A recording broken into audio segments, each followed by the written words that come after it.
I'm Ryan Kohler, CEO of ApplicantPro, with today's hiring tip. So I talk to a lot of HR people and a lot of employers out there, and they tend to come to me with a pretty similar problem. We don't get enough qualified applicants for our jobs.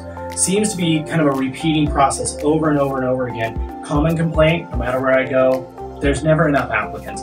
Even for employers that get applicants, they always want more.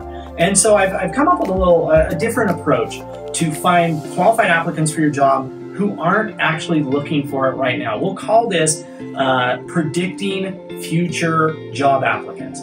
That's why I like to look at it. Maybe it's like the precogs from Minority Report, right? We're predicting that an applicant in the future is going to want to be a bank teller. And if we can predict that before they've actually decided to become a bank teller, then that's a huge source of applicants that nobody else, none of your competitors are going after. So kind of whittle that down into a process, right? What if we could identify somebody who in the future has the skills and the traits and the qualifications to be a bank teller, but they haven't actually thought of it yet?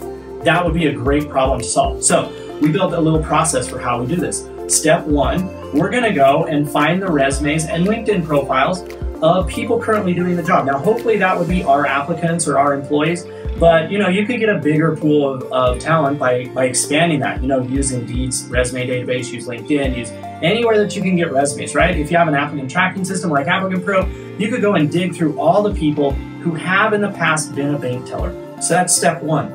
Go and find a group of people and their resumes. Step two, look at the job that they had right before their first job as a bank teller and look at that job title. What was that position? Take a spreadsheet if you want, add all of them up, right? Just if you had 100 applicants, you can put in there and go, okay, 20 of these people used to be in customer service and 15 of them used to be retail associates, right? Go through and put in the previous job right before they became a bank teller, right? Something spurred them to make that choice. So that's number two.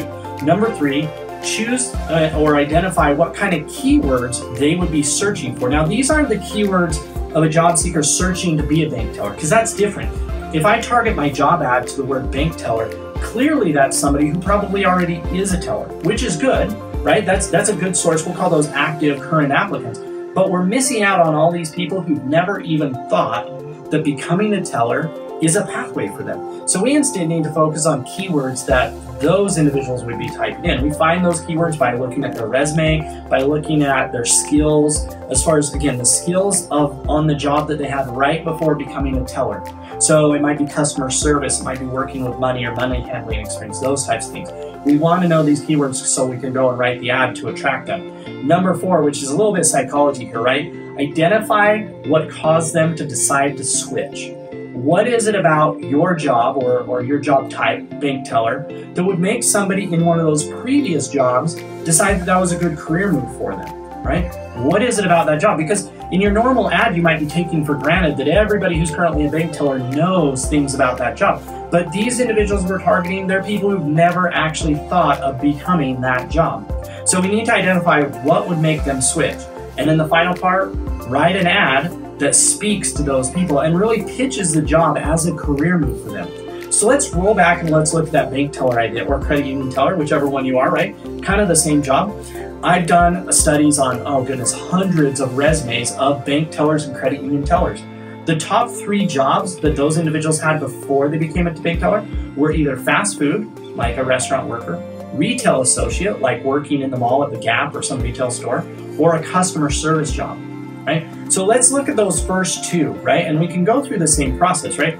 Fast food retail associate workers, a lot of times are looking for the word part-time. A lot of those are part-time jobs, but they might be looking for again, retail associate, fast food worker, sandwich maker, sandwich artist. All those words you could easily stick in your ad as previous experience as a fill in the blank in order to target those.